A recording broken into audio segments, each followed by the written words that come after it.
Welcome to another edition of Geopolitics and Empire. As usual, support the podcast, and you can do that through Substack by becoming a paid subscriber. I do a weekly roundup and analysis of the news and host off-the-record Zoom calls with supporters only. And my exclusive sponsor this month is the Expat Money Online Summit, expatmoneysummit.com.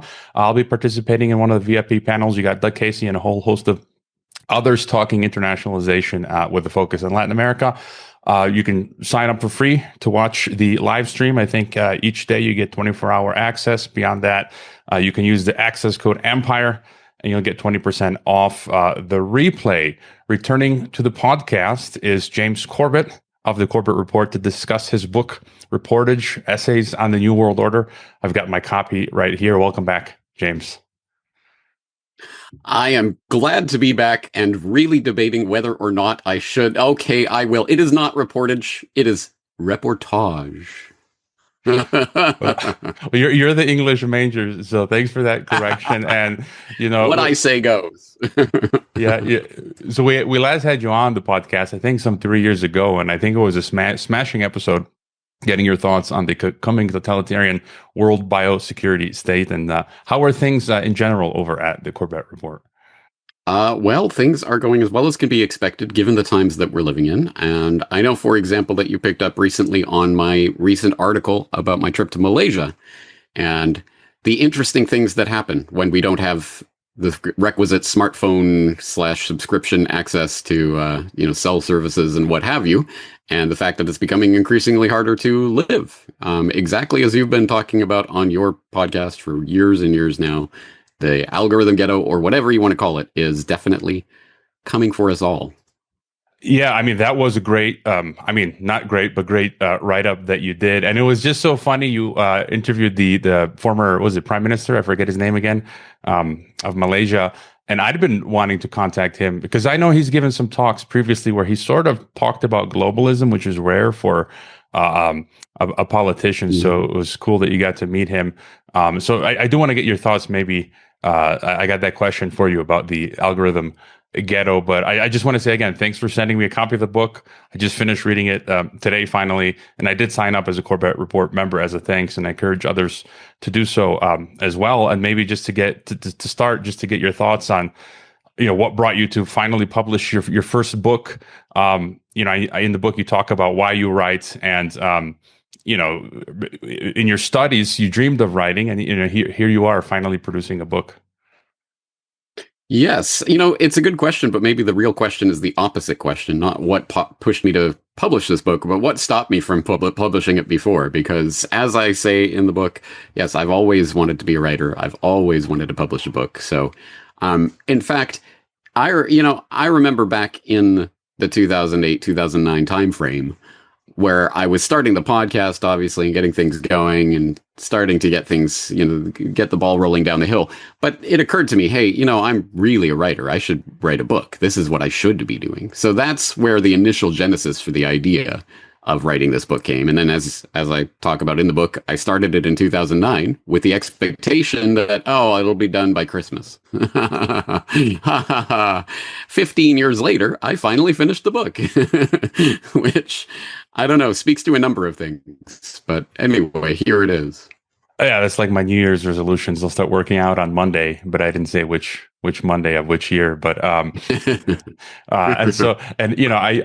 formed some of my questions sort of thematically, chronologically as I worked through the book. And in the foreword, Whitney Reb, she wrote that, and so she brought up the topic of how we transitioned from legacy media to true alternative media, and now back to I guess we can call it legacy alternative media versus true alternative media. And so just some thoughts here maybe from you. Yeah, it is an interesting subject. And unfortunately, I look back now at the early days of me doing this back in the early 2000s as a wonderful time precisely because the lamestream dinosaur media talking heads laughed at the independent online media. Oh, where do you hear that? Online? No, you get real news from CNN or whatever. And of course, now, as we know, it's exactly completely the opposite. I'm sure you saw that clip on the Colbert program where I can't remember who he was talking to, but the guest was saying he was saying something to his guest about, oh, I know you guys at CNN are very objective and neutral and take things seriously. And the entire audience started laughing. And he said, that wasn't a joke. But it is a joke because everyone knows that the mainstream media is dead. And no one takes them seriously anymore. Unfortunately, what that means is the Eye of Sauron is now on the independent media because they know that there is a lot of power in this independent online media revolution that has occurred. So I've talked about this a number of times, my Media Matrix documentary, my online mass media history course, etc. I think it's incredibly important, the revolution we're going through, but unfortunately it does mean that man, it is we're under attack on a number of different levels, as you know all too well. We can be deplatformed. So the outright censorship is not the worst part, in my opinion. It's people adopting self-censorship in order to get around behind, closed doors or using certain keywords instead of saying what you actually mean, can be as bad as outright censorship. And then the other problem, the other vector, which I think you allude to there, is the old legacy media gatekeepers suddenly coming in, now they're podcasters. Now they're online independent media journalists. And, obviously there are big question marks around people who have been so drastically wrong on so many issues for so many decades. But now suddenly they're online and they're talking about all the things that we're talking about. And what is that all about? Well, I think some of that remains to be seen, but I think we can speculate as to what that really means. Yeah, and there's something a lot of us talk about and I think should continue to talk about. I found it amusing you mentioned in your book about how you got married, had 2 children, purchased a single family house, and became a full-time podcaster. And that's exactly my scenario as well. By the way, I did find a spelling error in one of the footnotes. Guarantee. Oh, no. But anyways. Well, thank you. And please send it to me and it will be corrected in the next edition. Yeah. So 9/11, you have a few chapters on that. You're someone who I see that you've covered it a lot and you still seem to cover it from time to time pretty often. And I think maybe the last time we spoke, we compared 9/11 to COVID 9/11 and how 9/11 was sort of like one of the foundational deep events to set the framework for this totalitarian biosecurity state. So just thoughts on 9/11 you talk about in your book, but as well as its importance. Yes, that 9/11, for those who don't know, was really, I think, the piece of information that started to get me into this space altogether, and probably the reason, if there was a singular reason why I started the podcast, it was 9/11 Truth. So episode 1 of my podcast was about 9/11, and that was very intentional because it was clearly the thing that got me thinking about these things. So I've been studying it for a couple of decades now. So of course it had to appear in the book, and so there are a few essays that are directly 9/11 related in here, and I hope that they provide information to people that will be useful in their own studies. Having said that, yes, there's no doubt we were told over and over and over and over in the days and weeks and months after 9/11 that the world has changed forever. And it did. I mean, that was at least the excuse for the outright rolling out of a new governing paradigm, which I have called the governing paradigm of the 21st century, which is rule by emergency. And the best way to put your finger on that is the ongoing declaration of emergency and emergency powers that was invoked by George W. Bush on September 14th, 2001. As a result of the 9/11 attacks, he took these special emergency powers and this emergency declaration, and that national emergency has been continued every single year since then. The most recent one was, I believe, issued on September 3rd by the Trump administration.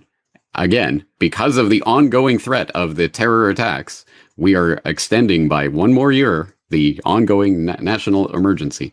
So I think that encapsulates what this is about. It has turned the governing paradigm of the United States and every other country, really, into this ongoing, continuous emergency paradigm where they can do whatever they want. And we saw that, I mean, we've seen that obviously through the War of Terror and the Homeland Security State and the development of the biosecurity state and all of that that came from 9/11. But we saw what that looks like even more clearly during the COVID emergency, where it didn't matter. I mean, constitutional, constitutional, who cares? Any sort of idea of rights or freedoms or whatever, all out the window. And yeah, some of them later on, a judge came and said, well, actually, you can't fire people for not taking the vaccine and things like this.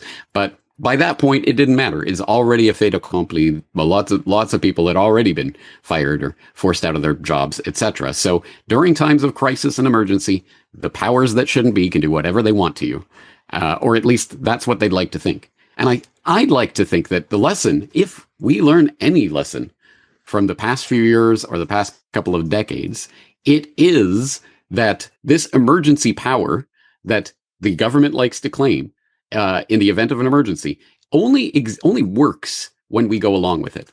Only works when enough people are scared enough to comply, to do what they are told.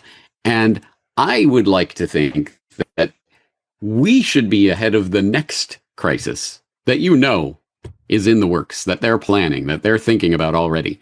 And in the event of that next crisis, if we are already pre-prepared and pre-positioned to say, no, when there's this big spectacular thing that shows that you aren't taking care of us, like, your job is supposed to take care of the people. I don't believe any of that, of course, but that's what they sell to the public, right? And that's the reason we have this imaginary social contract and we all comply and obey authority figures, is because they're taking care of us. Well, in the event that they show that they are not taking care of us and they demonstrate that they can't keep us safe, then we should not comply. And we should be ready and already ready to say that before the event even happens, let alone in that crisis emergency scenario. So imagine the mushroom cloud going off, somewhere over whatever, Chicago or Detroit or something. And you can imagine what the response would be immediately. Immediately, the government's going to crack down on absolutely everything, internet communications and everything else you can imagine. And people losing their minds in fear. Oh my God, what's happening? Keep us safe, government. No, we have to pre-position it so that the response will be, hey, look, the government can't keep us safe.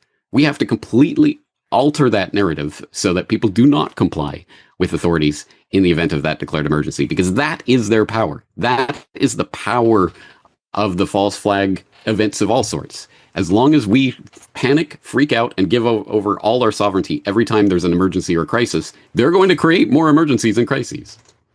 Yeah, that's one of the themes of your book, as well as one of the solutions. You also describe our colleague Richard Grove's experience with 9/11. He's slated to be the following guest for the first time in Geopolitics and Empire, and so that's really cool. As well as Drew Tregley of Jones Plantation comes after Richard Grove, and I think you incorporate some of the philosophy of Jones Plantation into your book. And, one of the other sections is up-down politics. I really enjoyed that. You really fleshed that out, where you talk about how most people want downist policies, which means more decentralization, less laws, more freedom.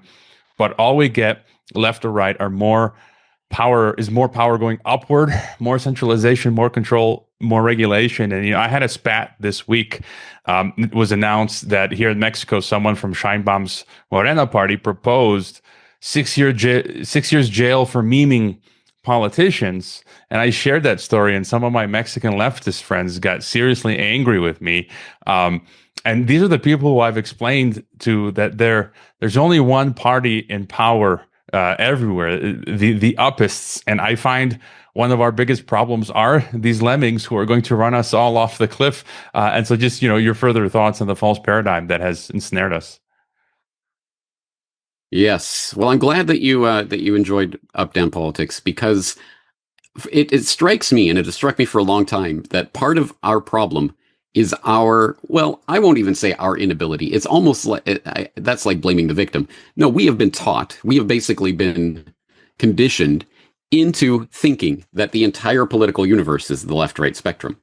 And that, of course, that negates an entire other dimension of political activity, political thought, which is that centralization versus decentralization axis. And if we don't have any vocabulary for that, if we can't even conceptualize that, then we are going to be divided and conquered. Because if it is only about a left-right spectrum, then, I voted for Team Red, you voted for Team Blue, I hate you. And it gets half of the population consistently hating the other half of the population. Sounds like a wonderful, wonderful way for oligarchs to steward over a population, right? And as I point out in the book, I cite Carol Quigley. I don't know why that name slipped my mind. Tragedy and Hope, who talked about, the point was to get people into that left-right system so that they could vote the bums out every 4 years, and nothing will fundamentally change with the actual agenda of control. And that's exactly what has happened, and it has been incredibly effective, and unfortunately only seems to be gaining in effectiveness as people start to lose their minds now, certainly in the American political context, right? It seems the Civil War 2.0, whether real or ginned up or whatever it is at the very least, it is becoming a real phenomenon because people are investing their identities in this left-right spectrum. So up-down politics is my way of attempting to articulate, give people a vocabulary at least for describing and then identifying the real power structure and how it's operating so that we can realize, no, whatever you think about Occupy Wall Street and the way it was diverted and what it became, at the very least, that slogan, the 99%, was a pretty good slogan because it really is 99 or 99.9 or 99.999% of humanity versus the very, very few who benefit from this system of total top-down control. They have effectively brainwashed much of the population into thinking that this top-down centralized control is a good thing. But most people, as I point out in the essay, most people are downists. They want more of that decentralized. They want Main Street over Wall Street. But, every single administration supports Wall Street over Main Street. Weird. No matter which way you pull that voting lever, it's going to go the wrong way, right? So anyway, it's just an attempt to bring the vocabulary for having this discussion into the equation so that we can at least get off of this one-dimensional line and maybe into a two-dimensional grid and so maybe complicate or at least deepen the discussion of politics a little bit. Yeah, it's, I also find it a coping mechanism. People just, as you said, they find their identity in political parties because they don't know, they don't find it elsewhere. And we get stuck in this trap. And just to get I always find it useful. I'm always studying the threat, the Upists, to understand them, what they want, where they're taking us. So then we can better look at ways to counter. And I want to get just your further thoughts again on the Upists as well. There are listeners to this podcast that come in through LinkedIn and elsewhere who are liberals and maybe are not familiar with James Corbett. And so it's always good to remind people of what we're up against. And you talk about the Upists and you do a great job explaining them. You say the overt royalty of old was replaced with the new covert royalty. And now here we are in the 21st century with the would-be rulers of the world having traded royal robes for bespoke suits from Savile Row tailors, coats of arms for corporate logos, crowns for computers, scepters for cell phones. The throne rooms of yore have given way to boardrooms, federal courtrooms, social club dining rooms, and corporate backrooms from which the rest of humanity is directed. And in a nutshell, basically, you show time and time through your book, a one world government, a one world currency, regional unions. I mean, in fact, today you talk about the North American unions and some other examples, but just today, Carney was with Trump in the White House, and Trump called for the merger of Canada and the United States. So just, if you could just your further thoughts on who are the Upists and what do they want? Yes, and on that last note of Carney and Trump and the 51st state and merging and all of that, isn't it crazy that the very people who were up in arms and crying out about the possibility of this North American Union 20 years ago are now, there's a lot of people who are cheering it on now because, hey, now it's Trump doing it. Yay. And he'll do it the right way. Well, anyway, I find that extremely interesting. Having said that, yes, the Upists are essentially the way to envisions this is that we tend to think our time in history is some special pocket of history, then history is a different thing. What we have today is completely different. But I don't think so. I think that the quest of people in positions of power is the same as it always was, which is to get more and more power into their hands, fewer and fewer hands, so that them and their buddies can rule over as much of the world as they can. That has been the dream of every dictator throughout history. It's been the dream of every conqueror throughout history. It's the same thing today. It functions differently. It looks different, and it takes different forms, but it is the same ultimate quest. And the way that this manifests is through various organizations, groups, quasi-governmental bodies, other sorts of affiliations and groupings. And I go through some of them in the book, like, of course, the Bilderberg Group and other such things, which represents not so much, these aren't necessarily government figures. There are some government figures in there, but there are captains of industry, there are literal royalty, there are financiers and other people in positions of power who are able to enact their vision across national borders. This is an international clique that is working towards an agenda of centralization. Now, for example, in the book, I cite David Rothkopf and his formulation of the superclass. He said there's about 6,000 people in various positions and bodies and groupings who are able to enact this international agenda. And he was bragging about this superclass at the time. I'm sure he considers himself part of that rarefied structure. So this isn't some conspiracy theory. It is just mundane admitted fact. Now, having said that, I guess there are the people who go into the cartoon version of conspiracy, in which it is all one group that all has one agenda that's directed by, the Council of 13 or whatever it is. And they are all on the same page, and they are all literally reading from a script and doing whatever they are told for that day. I don't think that's the way that this functions. I think there are different groupings and blocks and different associations and people who like each other and people who dislike each other in those positions of power. And they do, I'm sure, fight with each other and backstab each other, etc., because they all want themselves and their friends to be the ruling ones. But they all agree on the general idea. We need as much centralized power in as few hands as possible. So they will all fight for that agenda. And you've heard this analogy many times if you've been in the independent media for decades, but that's because it's a good analogy. It is the mafia analogy. Like a mafia, of course, there are different, mafia groups that are going to fight with each other. But if anybody comes to question, the mafia itself and, what they're doing and the rackets that they're running, they will all group together to fight off that, whatever resistance they're getting, right? And I think it's that kind of analogy. These are groupings of people who are coming together essentially for the same ideology. And that is an ideology I also talk about in the book that manifests in different times over different eras and takes different fig leaves of justification. Why should we have this small ruling clique over humanity? Well, that justification has evolved over the years and taken different forms. And I talk about, for example, eugenics as one of the ideologies that these types of people adhere to.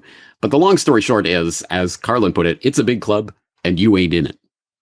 Yeah, and I often use the mafia cartel analogy. I think it's one of the best. And if I'm not mistaken, for those listeners that are Christian or espouse the biblical worldview, if I'm not mistaken, the Bible also implies that politics and nations are run by these dark forces, fallen angels, and even they themselves, because they're prideful and selfish, fight with each other, like as factions do. So, and eugenics, that was my next question. You got a chapter on it, but also as well as another chapter that deals with it, where you talk about environmentalism. And I had reading your book, I had no idea John Maynard Keynes was president of the British Eugenics Society, whose brother married Darwin's granddaughter. And so you see, even if you are familiar with James Corbett and the topics he covers, reading books from folks such as himself, you're always going to learn something you may have missed previously. And, you got the other chapter on the environment and its links to eugenics. And I've touched on this previously, where it seems that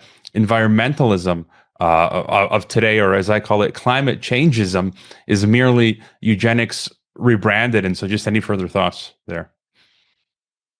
Yes, there's a number of things to say, but for people who are listening to this conversation that have no idea, and unfortunately that's a lot of the general public, eugenics was a term that was coined in the late 19th century by Francis Galton, who was the cousin of Charles Darwin. And it refers to the idea that they're essentially not just physical traits, but your psychological character and your ultimate what you are going to become is all inherent in your genes and is passed from generation to generation. I guess I should amend that because, of course, genetics and the actual genetic transfer of information was not understood at the time that Galton was writing. So they were talking about protoplasm and other completely pseudoscientific nonsense. But they were positing essentially that if you are poor, if you're struggling to make ends meet, if you're a criminal, it is because you have bad genes.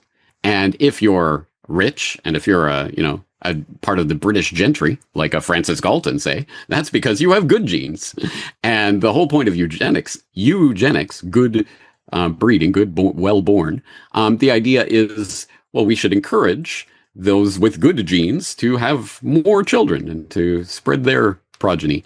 And of course, with eugenics comes the dark shadow of dysgenics, which is, well, okay, if we want to promote the good genes, well, that means we should also be taking care of the bad genes and making sure we get those out of the gene pool, right? And that's where the forced sterilization laws in the United States and other things come from. And I think, well, I demonstrate in the book that eugenics didn't go away after World War II and after the Nazis gave it a bad name. No, it just went underground. And through a process called crypto-eugenics, which was openly talked about by the eugenics societies at the time, that then all ended up changing their names or morphing into other societies. For example, the American Eugenics Society was sharing space with the Population Council, which was founded by John D. Rockefeller III, who was, of course, part of the Rockefeller family that had been instrumental in funding all of the eugenics movement of the early 20th century. Then JDR3 sets up the Population Council, and suddenly we're not talking about eugenics and dysgenics and sterilization. No, now we're talking about overpopulation. And it's all like, oh, too many people. We're going to have to do something about that. Oh, I don't know. How about, sterilization? So they came up with the exact same sorts of ideas. Surprise, surprise. And it's from that we start to find the founding and the funding of the modern environmental movement. As you say, the climate changeism movement, essentially. The World Wildlife Fund and everything else that we associate with the mainstream big name environmental movement has been funded by these same eugenicists who are using this as yet another way of trying to implement the same agenda. Now it's, you've got a carbon footprint. We have to ration your carbon, and we're going to have to reduce that carbon footprint. And what does that mean? Well, you're going to have to live more and more like a peasant. And ultimately, it would be good if you just kind of died and took care of that so that you wouldn't be such a stain on the planet, producing all this carbon. Oh, you terrible person. So there is a genuine, actual, documentable, historical link between the eugenics movement and the environmental movement. And I do cover that in the book.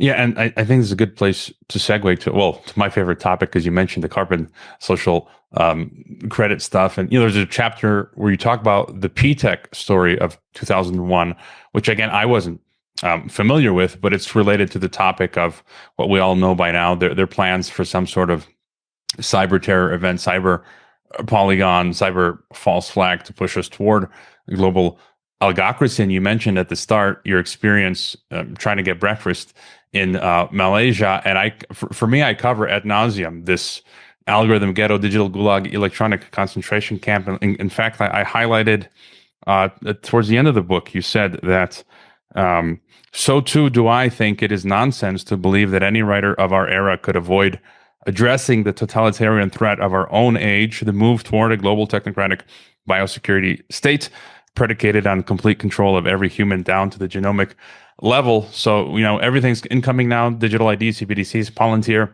Panopticon, the DHS, DNA database. Every country is activating it. Again, here in Mexico, they just announced CURP Biometrico, which is digital ID. And so just your thoughts on the importance of this. I think it's the number one threat. It's coming in everywhere. And just your experience in Malaysia. Again, that's my biggest fear, because I've always used cash. We should be living as we used to, like in the 90s and 80s, and it's increasingly becoming near impossible to do that. Yes, it is. And for people who want more information on that, they're going to have to go to my article on that. Public Life is now a subscription service where I relate my story, as you say, a very mundane, a very silly story, but just trying to get breakfast in Malaysia that turned into this incredible ordeal because I was even carrying around my fondle slab, as is increasingly necessary for international travel now. And in fact, yes, as I think about it, even just going through the what would be the customs people who used to actually check your passport and give you a stamp or whatever. Now, of course, it's just these automatic gates, and I ended up sort of trapped in the airport because there's literally no humans around, and I couldn't get through this gate because I didn't realize I had to sign up for some kind of digital, pass kind of thing before I went through or something like that. And luckily I was able to connect to some airport Wi-Fi in order. Again, it's just this big brouhaha. So even such a thing as trying to buy breakfast when, oh wait, I can't do cashless. I only have cash. Can I pay with cash? No? Oh, okay. Or trying to order something, but I can't scan the QR code because I don't have cell service here. So what can I do? Should I flag someone down? Will anyone take my order? These types of things, again, might seem like a minor inconvenience, but they add up to the digital prison that we are sleepwalking into. And I don't know what to say to anyone who doesn't understand the threat of this, because this is the dream of all dictators throughout all history, to be able to know what everyone is doing in real time as they are doing it, and to disallow them from doing it in real time at the push of a button. I mean, what could be more totalitarian than that? That is the ultimate nightmare. And we are on the cusp of that already. And the worst part of it is that it isn't coming at the barrel of a gun. No, people are lining up at the Apple store to buy the next iteration of this technology that's doing this to them, and signing up for all the services and signing themselves up and wearing the Fitbit as they go for their runs and whatever it is. We are steeping ourselves in this more and more. And I would at least like people to reflect on that, because certainly I don't have the one size fits all silver bullet solution. Sure, go out in the woods and live off bugs and rainwater and never deal with technology again. If you can, go for it. But most people won't. So what do we do? How do we actually prevent this? Well, I'm not going to come up with the answer myself, but if more people are aware of this threat, I think at the very least we can start the societal conversation that's going to be needed to have any effect whatsoever on this agenda. So on my feeds, as I always do, I was checking X this week, and on Amazing Polly's feed, some of her stuff that I appreciate. I think she was criticizing you. She was mentioning you. She saw someone posting Corbett stuff and digital ID, and I think she said she was wondering. So her solution now is get rid of the smartphones or just use it for texting. Using the dumb phones. And she's like, "Is James going to propose getting rid of your smartphone?" But again, I don't think it's that simple, because they have, just like any technology, they have a use. I think it's a multi-layered approach. Having a dumb phone, using your landline in the house, your house phone, having a de-Googled phone, a Linux phone, whatever. And so I think it's just multi-tiered. But it would be great if everyone threw away their smartphones, but they won't, which is, one of the other points I wanted to bring up, where you talk about Huxley and Orwell and enjoying your servitude. And as I said earlier, I think the lemmings are going to drive us off a cliff. And, you give different examples, but you talk about one where you say the average establishment news junkie can go from hailing Osama bin Laden in the 1990s Afghanistan to reviling them as the epitome of evil responsible for 9/11, back to accepting them on the war against Assad. And I think this was put out before the recent clip of the current Al-Qaeda president of Syria being warmly welcomed by General Bilderberg CIA Petraeus.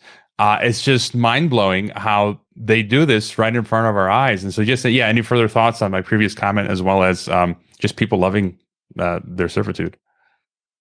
No, I think that speaks for itself. And I can't think of any more clear picture of what it is that we're dealing with than the fact that those, and the people who are in control of the media, can literally get people to go 180 degrees on a subject, and then 180 degrees again, and then 180 degrees again, just depending on whatever they tell them this particular week. And yeah, as long as they don't, I mean, just never connect the dots.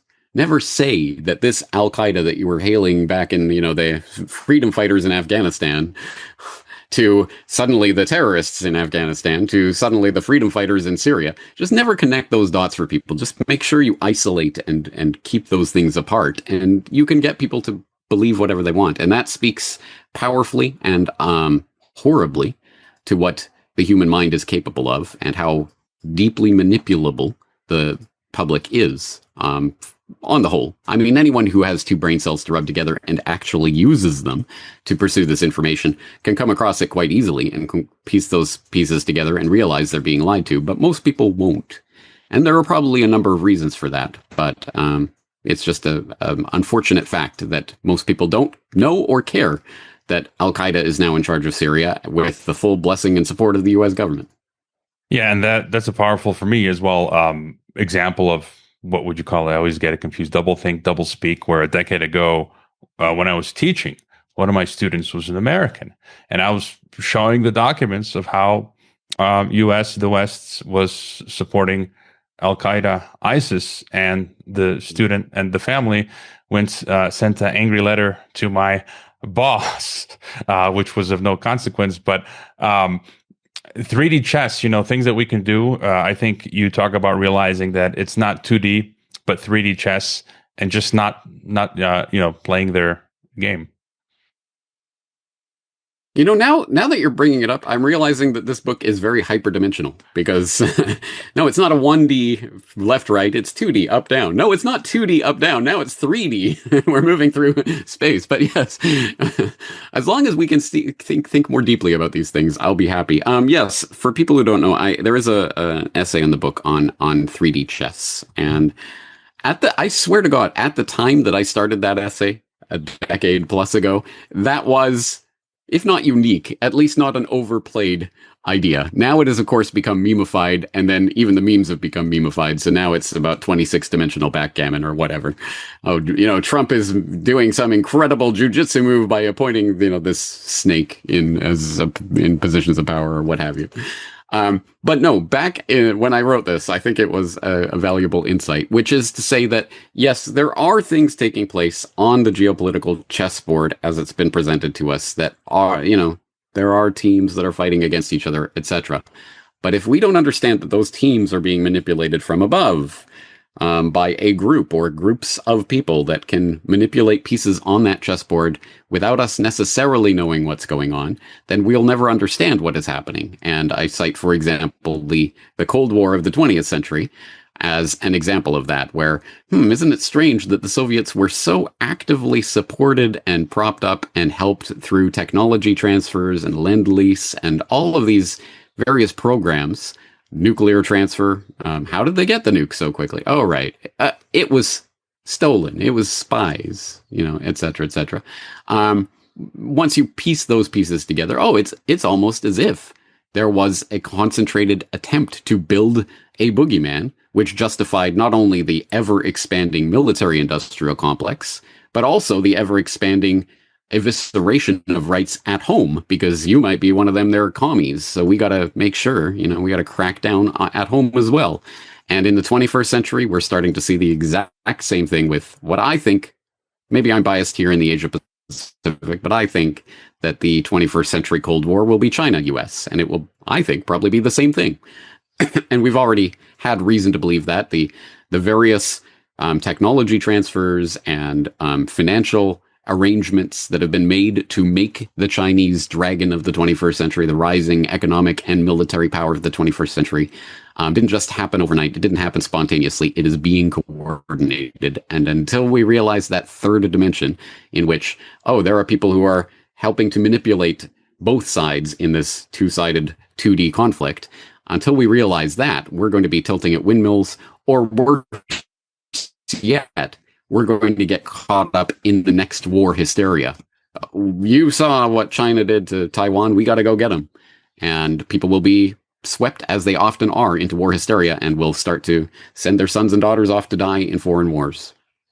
I just want to hammer that point home a bit more, because there's a portion of alternative media who are great at geopolitics, but completely miss that third dimension of globalism. You go into great detail, Anthony Sutton, just a lot of good stuff in your book about that. But the whole, you've already talked about the false dichotomy of left, right, and then you use the example of, well, NATO BRICS. And as of late, I've been commenting on how you see Xi Jinping in China, CCP, just unveiled their new global governance initiative. So basically, their Bretton Woods 3.0, I call it, what do I call it? The democratic world state with Chinese characteristics. H.G. Wells called since forever for a democratic socialist world state. And all these BRICS folks, it's like, they're like, rah, rah, BRICS, but they're proposing world government that's technocratic. And you also mentioned they're down with the UN SDGs. Remember that song? Are you down with OPP from the 1990s? But anyways, just if you want to hammer that point home, because there's no, I don't see any political solution here. Yeah. No, I very much, sadly, I agree with you. I would love if it was that simplistic. Oh, it's NATO versus BRICS. NATO are bad, so BRICS are good. Yay. Let's support the BRICS. They'll win this fight in the end, and then we'll all live in harmony. I'd like to believe that. I mean, it would be nice if it were true, but it is not true. Demonstrably not true. And I've talked about this over and over and over in many different contexts. I've talked about the truth about the BRICS, phony opposition, the truth about the BRICS, something like that was an article I wrote over a decade ago, talking about how all of the key positions in things like the New Development Bank and other, BRICS counter institutions to the U.S. NATO-led institutions like the World Bank, etc. It turns out that they're all populated by the same people who are serving on over here, and then they serve over here, and they're serving the same agenda. The SWIFT alternative that China has been creating, the CIPS, it turns out it uses SWIFT to send its transaction data, etc., etc. Everything you look at, it turns out it's actually the same thing underneath. And just as another example of that, just on New World last week, me and James Evan Pilato were talking about the digital IDs that the UK is rolling out, and that is happening, of course, everywhere else in the world right now. And as I pointed out, well, guess what? Russia just unveiling their digital ID through the Max app or something like that. Anyway, it's the exact same thing. And again, if what we are fighting against is this technocratic top-down control, how on earth is China going to save us from that? That is the paradigm. That is the paragon of technocratic top-down control and surveillance of society. That is what it is predicated on. So they're not going to save you from that agenda. They are that agenda. So yeah, no, we're not going to look to these political saviors. We're not going to look to nation states to save us from this. It's going to come from us, or it's not going to happen. Yeah, but a week or two ago, one of my listeners, a street vendor in St. Petersburg that I met back in 2017 when I was out there, from whom I bought my Putin coffee mug. We remained friends, and he was messaging me on Telegram, and he tried to call me, and then the call didn't go through, and I tried to call him back. And then he says, "Oh, we can't talk because the Russian government has banned voice calls on Telegram and WhatsApp." So, and they just created their own WeChat, like I think it's called the Max app. So in Russia, you can only use the Max app. In China, you can only use WeChat. And EU soon, you're only going to be used they got chat control, so only the EU chat. I don't know in Mexico what they're going to call it, the taco chat or something. But towards solutions, then you talk about, you give historical examples of rebellion in your book, Spontaneous Order. Talk about opposing Bilderberg and the rest of the lot of them, Upists. And so just, any other thoughts on, as you said, you don't have all the solutions, neither do I. We're all sort of on the battlefield here together. So, thoughts on the way forward. Yes. Well, I think it's incredibly important to understand the nature of the problem, because if we do not understand the nature of the problem, then how can we possibly combat it? And I understand why people get caught up in the, who is it? Who is the one or the ones sitting at the top of this pyramid of power, so that we can get rid of those people, and thus the entire house of cards will collapse. That is, I think, a false paradigm that I understand why it appeals. And I won't even say it has been seeded into us by Hollywood, although obviously in our Hollywood programming, we get that all the time. You know, you throw the ring into the fire of Mordor and suddenly everyone's free. But actually, even then, they return back to Smaug, or they return back to the Shire, and it's been scoured, right? So maybe there's more to that story. But that's the paradigm most people are operating under. Get rid, identify the person at the top, kill him, and we win. But no, what we are dealing with is not a person, and it isn't even a group. It is an ideology. And that's the ideology I'm attempting to articulate in this book with the Upists, or talking about Bilderberg, or talking about eugenics. It is the ideology of centralized power and control. And as long as there are people who genuinely believe and are working towards that, then you can get rid of whoever may or may not be at the top of the system, and there will be a million people who will be jumping into those vacated seats of power as quickly as possible, just to continue things as they are. We have to address the ideology itself. And here's the thing that I think is an important insight. You can rail against, and you can identify the problems with this system, and you can rail against those problems and say this system sucks. But if you don't have something better, then what are people going to do? They're not going to listen to you. They're not going to care. They're not going to do anything. So we have to demonstrate that no. Yes, centralized power and authority and top-down control seems like it makes sense because it provides order and stability and blah, blah, blah. But actually, no, that's a false paradigm. And here's the real paradigm. So until we start understanding things like spontaneous order, which I have an entire essay about in this book, which actually is a different way of conceiving how order can arise without top-down control, unless we can actually understand and articulate that to others, then they're probably not going to listen to us and join us in not fighting against the system of control, but creating the world that we want. I think that should be our paradigm, rather than focusing on fighting and hatred and trying to oppose. We should be trying to build and create, because that, to me, is the one thing that psychopaths just cannot emulate about natural human behavior, is compassion, love, creation, all of the things that presumably you and me and other normal human beings want. We want to bring beauty and love into this world and to raise our children in a world of peace and happiness. And we want to create structures that will be help them to flourish as human beings. And that is, to my mind, what we should be focusing on, rather than the hatred and the violence and the opposition, because that only leads us into that game that they've already rigged and controlled for millennia.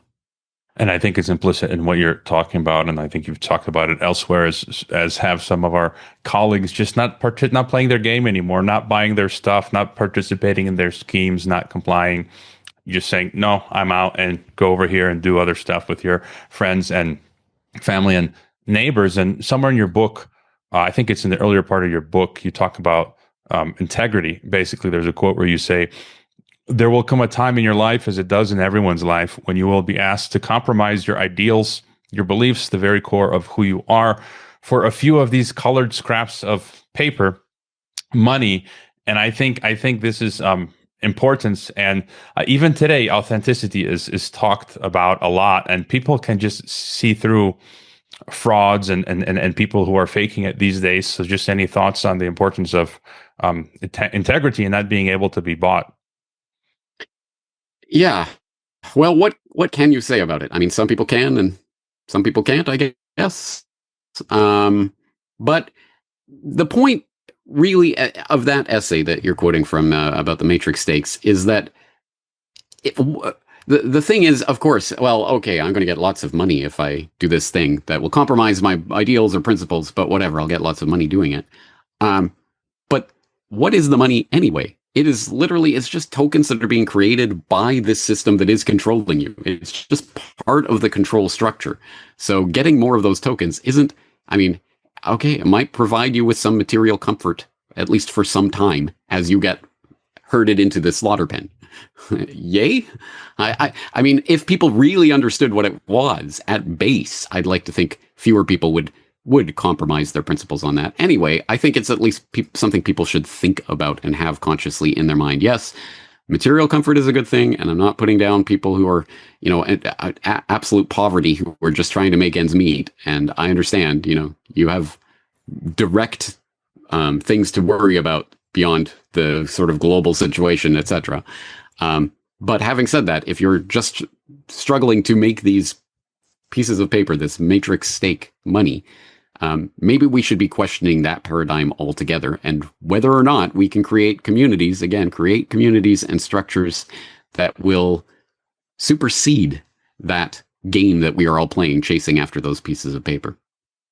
Yeah, for myself, I found time to be more valuable than money. By the way, I've been having on repeat Peter Gabriel's 2023 album. He's got a fantastic song called Playing for Time. I've been just replaying it, and it's, people making a lot of money but they're stressing themselves out, bad health. And even if you make less money, time, I think, is the most important, and spending it how you choose to.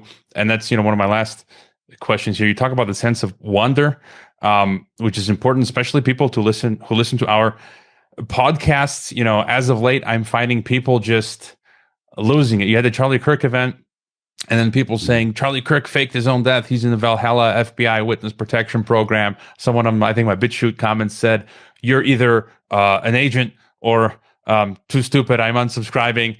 And it's just kind of like everything's a psyop. And that was one of the reasons I unplugged for 3 months, was just to rediscover wonder in the Adriatic. And just people need to be careful, because it cuts both ways, and it's this cognitive dissonance where people are just losing their minds. And any thoughts on just regaining the sense of awe and wonder and humanity you talk about? Yeah, I mean, it is such an important thing. It's difficult to articulate because it's not something that we see unless we're looking for it or looking through that lens. But yes, people do get completely caught up in the digital space and allow the digital media to control their lives and everything that they're thinking about and everything that they're oriented to. And yes, as you did for the past few months, maybe unplugging from that for a few months and spending time in the real world with real human beings, at the very least, just as a detox. Maybe people would benefit from that, I might humbly posit. But yes, the essay in the book is about just strange things, weird things that you didn't expect, that come out of nowhere, that can completely change your worldview, can completely change the course of science or history or whatever it is. It's always something from out of left field that no one was expecting. And I think we should maintain our humility in knowing that we do not know everything about the world or the universe or whatever. We may think we have it all sorted out, and then tomorrow something will happen that completely changes everything. So we should maintain that perspective and not fret about it, not worry about it, but embrace it and be happy about it. This is a wondrous, amazing experience that we're having in this incredible universe that we're only starting to understand, and there's so much more to understand and explore. That should be something that propels us forward. That should be the genuine hope, as opposed to the hopium of, the political class or the other people that swoop in to try to, steal that genuine human wonder and hope. Well, I think we should reconnect with the genuine stuff so that we remember what it is. Because I think some people have been so much on the synthetic hopium for so long that they don't know what genuine hope is anymore. And in one of your last essays, I think I read it previously. It's great. Was it from 2020? The Letter to the Future. And one of the things that I get from there is the point is, I think one of the reasons sometimes we talk about these threats and sometimes exaggerate them is it's an alarm. And again, this week, one of my friends got angry for criticizing Scheinbaum on the fact that they're floating this idea of 6 years in jail for memes, when it's like, no, that's the patriotic thing to do, or for lack of a better word, raise the alarm. We might be, raising it too far, but that's better than just not saying anything. And so I don't know why people get angry, but any final thoughts for us? Letter to the future. If you were going to write something like that today or in the near future, any final thoughts for us? Yeah. Yeah, I guess it depends on the mood that I'm in as I'm writing. Obviously, at that time, facing the full on unmasking of the New World Order agenda, basically everything that I had been talking about and warning about for well over a decade at that point was all coming together in this nightmarish vision of this biosecurity control grid and the digital ID and everything else implicit within that was all coming together at that moment. So yes, I mean, it has been pointed out to me that that's a pretty dark essay to have towards the end of the book, but maybe a realistic one, because that is exactly what I was feeling in that moment in 2020. And unfortunately, yes, here we are 5 years along, and in some ways even further into the agenda, especially with regards to digital ID and cashless control grid, etc.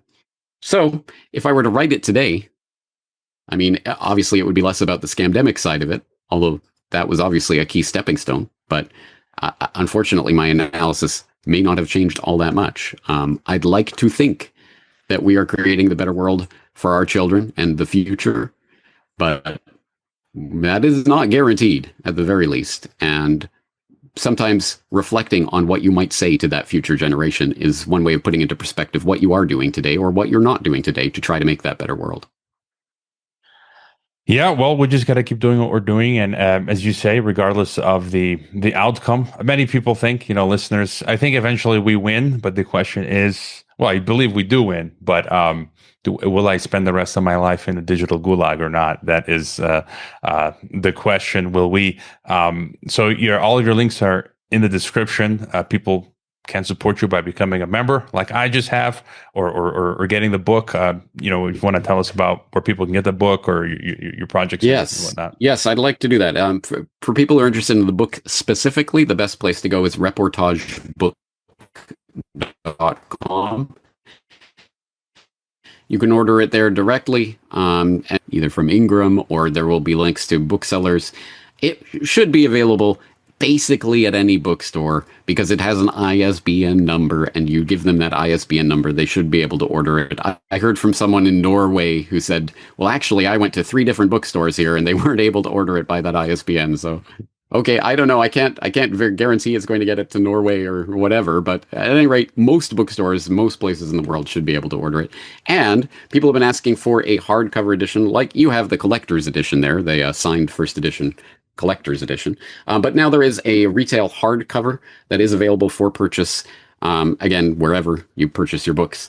And it's a good quality. I would say it's even better than that collector's edition you have. It's a very nice hardcover. The difference being this one will not be signed, but you can purchase this as well. And this is also good for placing in libraries. And I have had several listeners that have gone ahead and gotten this placed in various libraries, including the Calgary Public Library, my hometown. I believe, was it Auckland, New Zealand, something like Houston, but maybe not Houston. I don't know. There's a few different places where it has been put in libraries. If anyone wants to support the work, that might be a good way to do it. Get your local library to get it into the library system so that other people can start stumbling across it in the library stacks and maybe reading it, for those people who still read physical books. And for the people who are out somewhere in the boondocks, like Norway, you might have to bite the bullet and do Amazon. I know way back in 2006 and 2007, when I was living in the Gobi Desert in Mongolia, Amazon delivered the goods. So if you don't have any other option, just have to make that deal, Faustian deal. Sorry. I should also note there is an ebook that is available right now. You can purchase that directly and start reading it right away. And there is an audiobook that's coming before Thanksgiving. So if you want to escape your family gathering and go retreat with a good book, the audiobook will be available by then. All right, the links are in the description. Again, check out the book. Look forward to your next book sometime in the future. Thank you, James. Thank you.